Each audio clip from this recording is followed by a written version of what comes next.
এটা শোনো, এই টেবিলটা পরিষ্কার করো আর এই খাবারগুলো ডাস্টবিনে ফেলাই দাও, ঠিক আছে?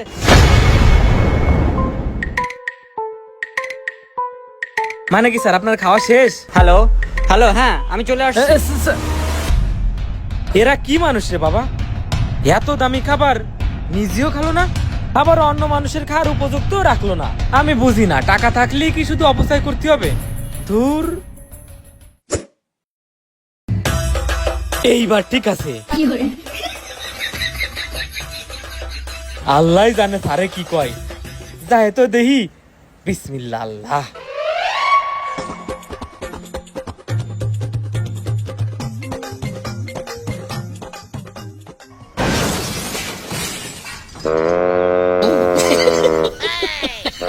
কি ব্যাপার, এইগুলা কি? আর আমার খাবার কোথায়? স্যার, ওই আপনার খাবার আমি খাবো বলে রেখে দিছি, আর ওইখান থেকে অল্প অল্প করে আপনি যতটুকু খান ততটুকু নিয়ে আইছি। হট রাবিশ, ননসেন্সের মতো কথা বলতেছো কেন? আমার খাবার তুমি খাবে বলে রেখে দিছো, আর আমাকে এতটুকু খাবার দেওয়ার সাহস হয় কিভাবে তোমার? আসলে স্যার, আপনি প্রতিদিন যে খাবারটা অর্ডার করেন তার অল্প কিছু খেয়ে বাকিটা নষ্ট করে ফেলান।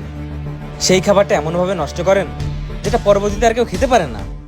স্যার, আপনি যে খাবারটা অর্ডার দিয়েছেন সেটা খুবই দামি খাবার, চাইলে আমাদের মতন মানুষ এই খাবার সবসময় কিনে খেতে পারে না। তাছাড়া স্যার, আপনি তো খুবই অল্প খাবার খান, এই জন্য আমি একটু বুদ্ধি করে আপনি যতটুকু খান ততটুকু দিয়েছি, বাকি খাবারটা সরিয়ে রাখছি যাতে খাবারটা অপচয় না হয় এবং পরবর্তীতে আমরা খেতে পারি।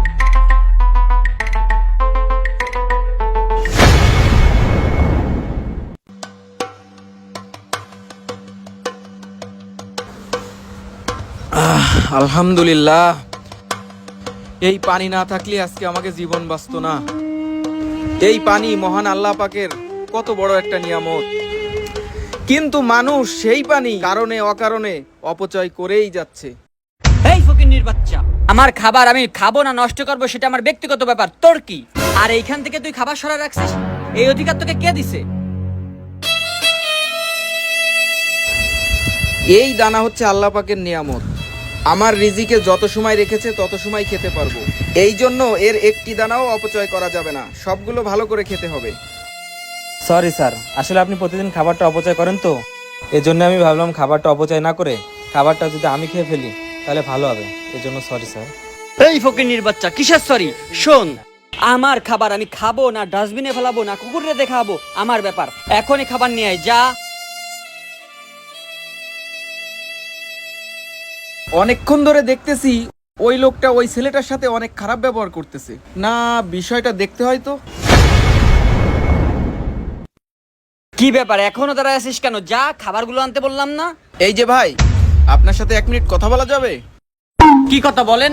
ভাই, আমি একটা জিনিস বেশ কিছুদিন ধরে খেয়াল করতেছি, আপনি যে খাবারটা অর্ডার করেন তার থেকে অল্প কিছু খান আর বাকিটা নষ্ট করে চলে যান।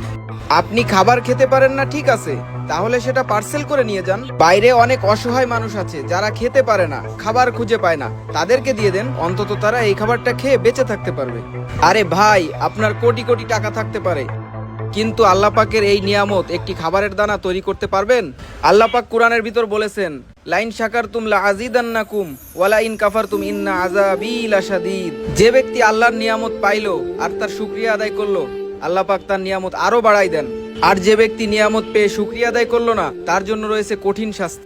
আপনি আপনার আশপাশে খোঁজ নিয়ে দেখুন, কত মানুষ অনাহারে ভুগছে, রোদ বৃষ্টি ঝড়ের ভিতর কত কষ্ট করছে এক মুঠো ভাতের জন্য, আর আপনি সেই খাবারকে তুচ্ছ মনে করে ফেলে দিয়ে নষ্ট করে দিচ্ছেন। থামুন, আপনার জ্ঞান শোনার জন্য আমি এখানে আসিনি, আজকে তোর জন্য মানুষের কাছ থেকে আমার জ্ঞান শোনা লাগতেছে। আর শোন, আজকে থেকে এই খাবারের বিল তুই দিবি, সরেন। মানুষকে উচিত কথা বললে শুধুই বলে জ্ঞান দিচ্ছি।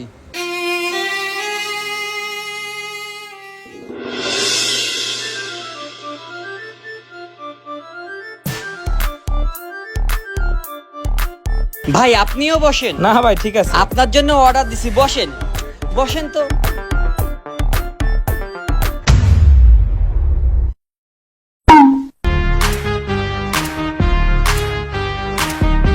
ভাই, আজকে আমাকে সাথে একটু খাবার খান।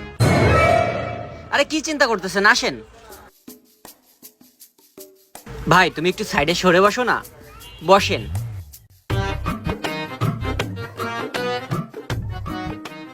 ভাই আমি আপনার কাছে খুবই লজ্জিত। আপনি সেদিন আমাকে যে কথাগুলো বলেছিলেন তা সব কয়টাই ছিল সঠিক, কিন্তু আমি না বুঝে আপনাকে কতই অপমান করেছি। আমি আপনাকে বুঝতে চাইনি, কিন্তু আমার চোখ তখনই খুলে গেল যখন আমি বাইরে গিয়ে দেখলাম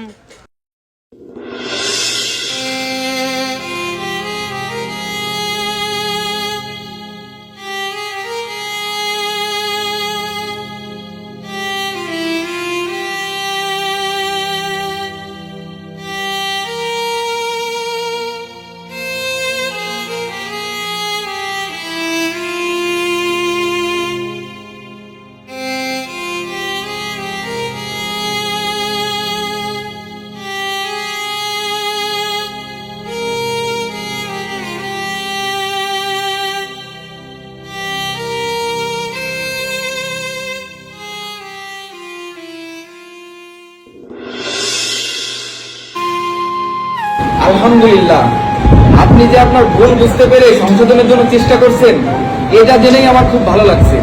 আসলে আমাদের সমাজে যেসব বিত্তশালীরা বাস করে তারা কখনোই এইসব নিম্ন শ্রেণীর মানুষের বাস্তবতাটা বুঝতে পারে না।